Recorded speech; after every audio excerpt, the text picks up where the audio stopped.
Today, we're diving into a topic that's been on my mind for a while: the shift in how we perceive time and our connection to the past. More specifically, we're going to talk about the transition from the Gregorian calendar to the lunar calendar. This idea is quite fascinating, especially when you think about it in the context of humanity's future. Absolutely. It's a big shift, right?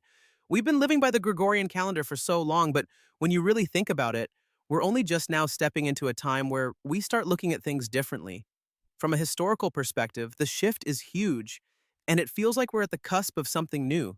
It's like we're beginning to understand our role in this grand scheme of the universe. Yes, and it's so interesting because the Gregorian calendar, as you mentioned, was made thousands of years ago, and it only runs up until 2012. After that, we enter a phase where we no longer have the same old system, which is mind-blowing. The end of that calendar marks a significant point in history. We're entering uncharted territory. Exactly. It's almost like the calendar has served its purpose, and now it's time for a new way of measuring our journey. And the lunar calendar is a great example of that.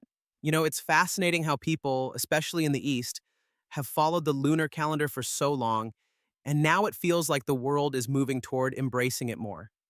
Right? The lunar calendar is more in tune with the natural cycles of the Earth. The energy of the Earth itself is shifting, and the idea that humanity is moving towards this lunar-based system just feels right. It's almost like the roots of an ancient tree are coming back to life. The lunar calendar represents that deep, earthy connection. It's like we've been living on the branches of this tree for so long, but now we need to go back to the roots, right? And it's also about balance: 70% water, 30% earth. It's a reminder that we need to respect both sides of nature, not just one. This idea of balance, of understanding where we come from and where we're going, is something that's been overlooked for so long.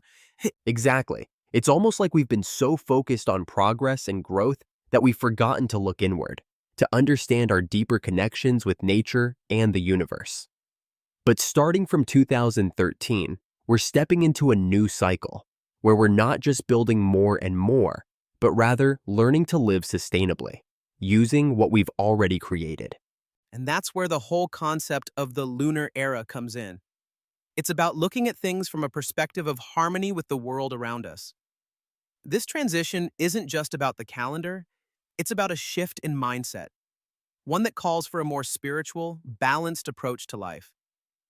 The Western calendar served its purpose, but now the East has something to offer that could guide us forward.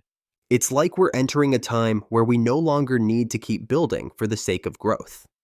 Now it's about managing what we have, making sure the environment and humanity coexist. It's no longer about competing for resources. It's about understanding how to utilize them wisely. I completely agree. It feels like this is the dawn of a new age, not just for how we perceive time, but for how we think about the world.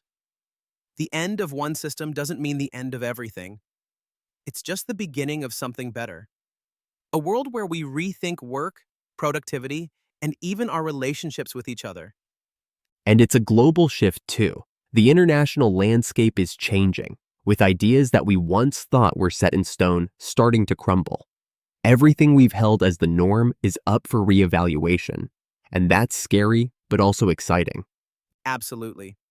What we thought was universal truth, like the idea of work being a way to survive or win, is being challenged. The next era will ask us to redefine work itself, not just as a means of survival, but as something that aligns with our true purpose. And in this new era, we'll have to redefine how we measure success. Instead of competing, we'll learn how to collaborate and balance out the demands of nature with the needs of humanity. There's a lot of potential here, but it also means we'll have to let go of some old ideas and attachments. Right, it's about moving forward while keeping the lessons of the past. We've been through a lot, and now we're entering a phase where we need to use the wisdom of both the past and the present to create something sustainable for the future. And that's really the key, isn't it? Sustainability, balance, and understanding. 2013 marked the start of this shift, but the real work lies in how we adapt to this new reality. We're no longer in an age where we're just building for growth. We need to build for harmony. Yes, and that means living in a way that ensures the survival and prosperity of future generations. So, while 2012 might have been the end of an era, 2013 is the beginning of a whole new chapter, one where humanity works not just for itself, but for the planet, for the future. A new era, indeed. It's a time of transformation, not just of our systems, but of our way of thinking. Let's hope we can embrace that change and truly make it count. Absolutely. Here's to a future we create together in harmony with each other and the world around us.